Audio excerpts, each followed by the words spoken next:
ঢাকা বিশ্ববিদ্যালয়ে ইংরেজি পড়ার সুবাদে অনেক বড় মাপের মানুষদেরকে শিক্ষক হিসেবে পেয়েছি। এর মধ্যে একজন ছিলেন ফখরুল আলম স্যার। ক্লাসে পড়ানোর সময় স্যার একটা কথা কখনো কখনো বলতেন, রিড এনিথিং অ্যান্ড এভরিথিং। আপনারা যারা আইএলস রিডিংয়ে ভালো ফল করতে চান অথবা কোনো পরীক্ষার ধার না ধরে এমনিতে ইংরেজিতে দক্ষতা অর্জন করতে চান, তাদেরকে আমি স্যারের ওই কথাটাই বলবো, read anything and everything in English. ইউটিউবে অনেকে অনেক রকমের টিপস অ্যান্ড ট্রিক্স দিবে আইএলস রিডিংয়ে ভালো করার জন্য। কোনো কিছুই ঠিকঠাক কাজ করবে না যদি আপনার ইংরেজি পড়ার অভ্যাস না থাকে। আর যদি ইংরেজি লেখার সাথে আপনার মিতালি থাকে এবং আইএলস পরীক্ষার বিভিন্ন দিক নিয়ে আপনার সম্যক ধারণা থাকে, তাহলে আপনাকে কেউ আটকাতে পারবে না। If you are in the habit of reading a lot in English, you are golden. আরেকটা কথা, ট্রু হলে যে শুধু ট্রু লেখা যাবে ব্যাপারটা এমন না। আইএলস এক্সামিনাররা অন্যান্য অনেক ব্যাপারে বেশ কঠোর হলেও এই ব্যাপারে তারা যথেষ্ট ক্ষমাশীল। If the answer is true, you can write just T. If you write yes or y by mistake, that is also acceptable. In the same way, you can write no or just n to mean false. You will not be punished. বড় হাতের, ছোট হাতের, মাঝারি হাতের সব লেখাই চলবে। Great news, isn't it? আপনারা কি এই সুসংবাদটুকু আগে জানতেন? উত্তর না হয়ে থাকলে কমেন্ট করে জানাতে পারেন। আইএলস পরীক্ষার রিডিং মডিউলে বহু মানুষের মাথা ব্যথার কারণ ট্রু ফলস নট গিভেন। তো আজকে আমরা একটা প্যাসেজ থেকে এই অ্যাক্টিভিটিটা করে দেখব, from Cambridge IELTS 11। So let's see how difficult or easy it turns out to be. শুরুতেই আমরা কি ওয়ার্ডগুলো হাইলাইট করে নিব, the words that are important and the words that may help us find the right answers from the reading passage. Methods, Earth's population, predicting, changed. এখানে keyword একটু বেশি হয়ে গেছে। হিউম্যান বিংস, তারপরে আছে হচ্ছে ডিস্ট্রাকশন, ল্যান্ড। রেসপন্সিবলটাকে সম্ভবত হাইলাইট করা যায়। ক্রপস শব্দটাকে হাইলাইট না করলেও চলে, কারণ রিডিং প্যাসেজের টাইটেলটা দেখেন, ক্রপ গ্রোয়িং স্কাই স্ক্রেপার্স, অর্থাৎ এই প্যাসেজের মধ্যে ক্রপ শব্দটা অনেকবার আসবে, বহুবার আসবে।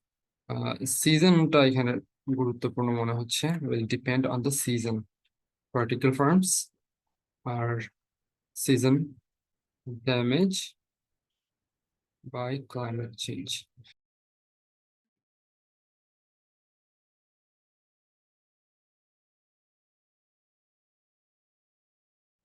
ওকে, তাহলে আমরা গুরুত্বপূর্ণ শব্দগুলো, কিওয়ার্ড গুলো হাইলাইট করে ফেললাম।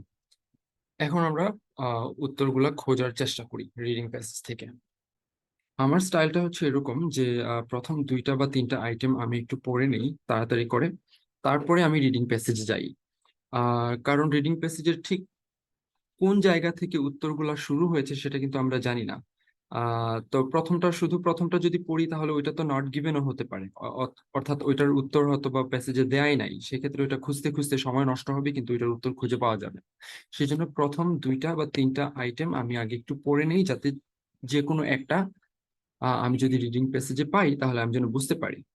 তো এটা আমার স্টাইল, আমি বলছি না যে সবাইকে এইভাবে ফলো করতে হবে, এক একজনের স্টাইল এক এক রকমের হয়। তো আপনারা দেখবেন যে কোন স্টাইলটা আপনার জন্য ভালো কাজ করছে, সেই অনুযায়ী আপনি আগাবেন। আচ্ছা, প্রথমটা হচ্ছে methods of predicting the earth's population have recently changed. তারপর একটা হচ্ছে human beings are responsible for some of the destruction to food producing land. Okay, তাহলে দেখি খোঁজাখুঁজি শুরু করি। হ্যাঁ, এখানে পপুলেশন শব্দটা পাওয়া গেছে একদম শুরুর দিকেই, কিন্তু এত সহজে তো আর উত্তর পাওয়া যাবে না। Applying the most conservative estimates to current demographic trends, the human population will increase by about 3 billion people by then. আচ্ছা, এখানে পপুলেশন শব্দটা আছে, আর এখানে একটা প্রিডিকশনও আছে যে জনসংখ্যা কতটুকু বাড়বে, কিন্তু 8 নম্বরের যে প্রথম শব্দটা মেথডস, মেথডস বা এরকম কোনো শব্দ কিন্তু এখানে দেয়া নেই। ঠিক আছে, তাহলে আমরা পরের আইটেমটা একটু দেখি। Human beings are responsible for some of the destruction to food producing land. আচ্ছা, পড়তে থাকি। Historically, some 15% of the development aid waste by poor management practices. What? Historically, some 15% of that land কথাটা আছে land suitable for raising crops, তার মানে food producing land. আচ্ছা, এখানে একটু কাহিনীটা দেখেন। laid waste, lay waste to something, এরকম একটা ফ্রেজ আছে, lay waste to something। যেমন আমি যদি বলি the protesters laid waste to the shops, এর মানে হচ্ছে the protesters destroyed the shops, vandalized the shops। তো lay waste মানে হচ্ছে ধ্বংস করা বা বিনষ্ট করা। তাহলে সাম 15% অফ দ্যাট, এই দ্যাট মানে বোঝাচ্ছে হচ্ছে ল্যান্ড। আগের সেন্টেন্সের যে ল্যান্ড আছে, ফুড প্রডিউসিং ল্যান্ড, সেটাকে বোঝানো হচ্ছে। তাহলে 15% of the land has been destroyed by poor management practices. Poor management practices কাদের দ্বারা? মানুষের দ্বারা। ট্রু ফলস নট গিভেন এর 9 নম্বরে যেটা বলছে, human beings are responsible for some of the destruction to food producing land. তাহলে এই অ্যান্সারটা কিন্তু আমরা এখানে পেয়ে গেছি। তো এখানে শব্দগুলাকে একটু অন্যভাবে দেওয়া হচ্ছে এবং সাধারণত সেটাই হয়, সরাসরি তো আর বলা থাকে না, তাই না? একটু ঘুরিয়ে পেঁচিয়ে বলা থাকে। We can safely assume that these poor management practices were exercised by humans. মিলে গেছে যেহেতু 9 নম্বরটা হচ্ছে ট্রু। তো আমরা জানি যে ট্রু ফলস নট গিভেন এর অ্যান্সার গুলো হচ্ছে সিকোয়েন্সিয়াল হয়, মানে ক্রমবিন্যাস অনুযায়ী আসে। অর্থাৎ 8 নম্বরের উত্তরটা আগে পাবেন, 9 নম্বরের উত্তরটা তার পরে পাবেন, 10 নম্বরটার উত্তরটা তারও পরে পাবেন, উল্টাপাল্টা হবে না।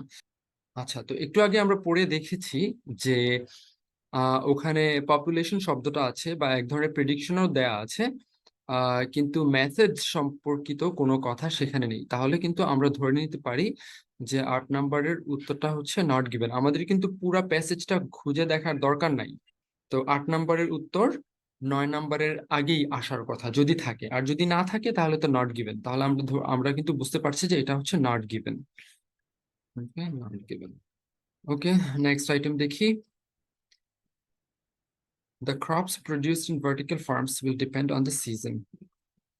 আচ্ছা, সিজনের উপর নির্ভর করবে। Vertical farms, the concept of before is not new since what is it?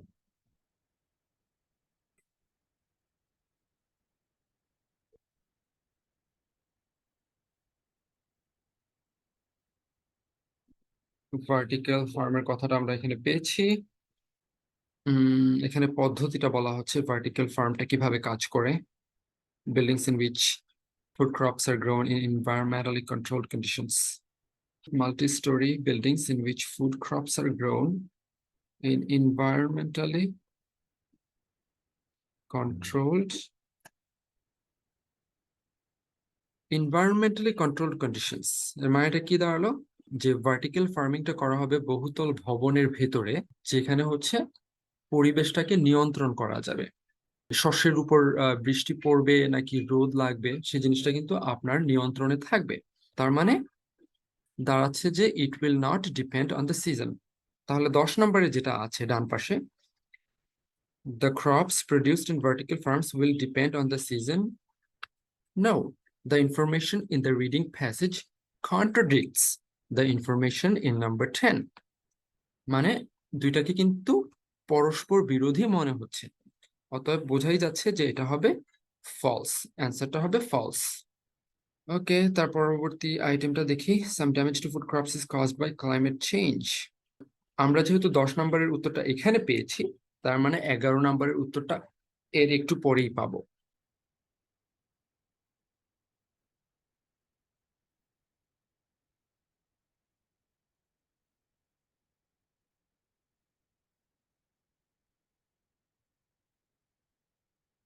Climate চেঞ্জের উল্লেখ পাওয়া গেছে একটা জায়গায়। This is not what happens. Massive floods, long droughts, and hurricanes and overflows take the toll each year.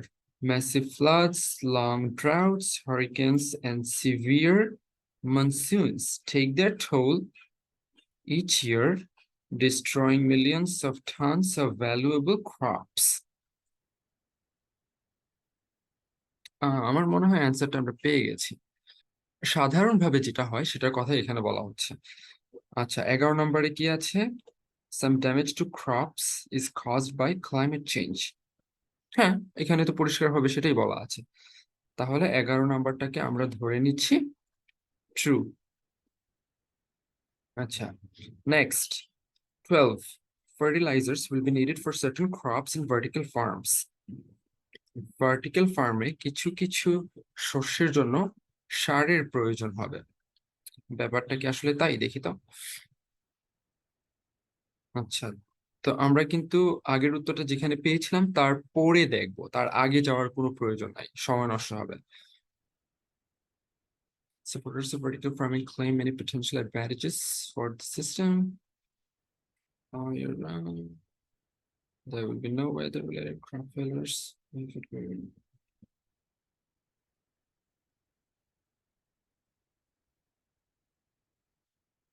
All the food could be grown organically.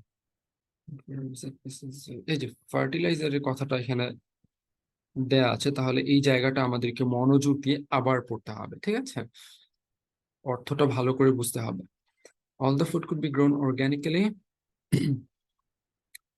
eliminating the need for herbicides, pesticides, and fertilizers.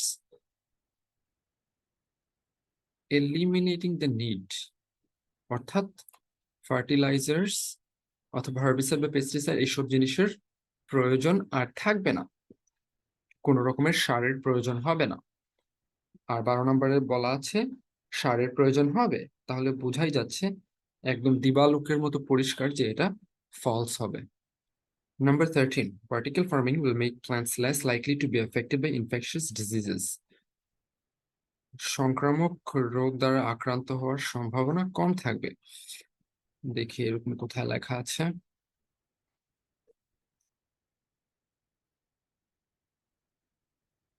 The system would greatly reduce the incidence of many.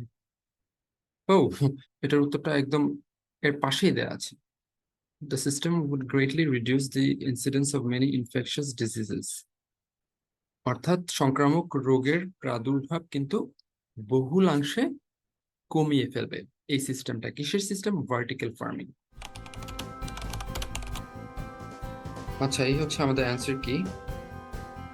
তাহলে 6টার মধ্যে 6টাই হয়েছে। ওকে, তাহলে আপনারা দেখলেন যে কিভাবে true false not given কোয়েশ্চেনগুলো attempt করবেন। প্রথম আইটেমটার উত্তর খুঁজে পাওয়াটা একটু কঠিন, কিন্তু প্রথমটা পাওয়া হয়ে গেলে পরবর্তী আইটেমগুলোর উত্তর খুঁজে পাওয়াটা একটু সহজ হয়ে যায়।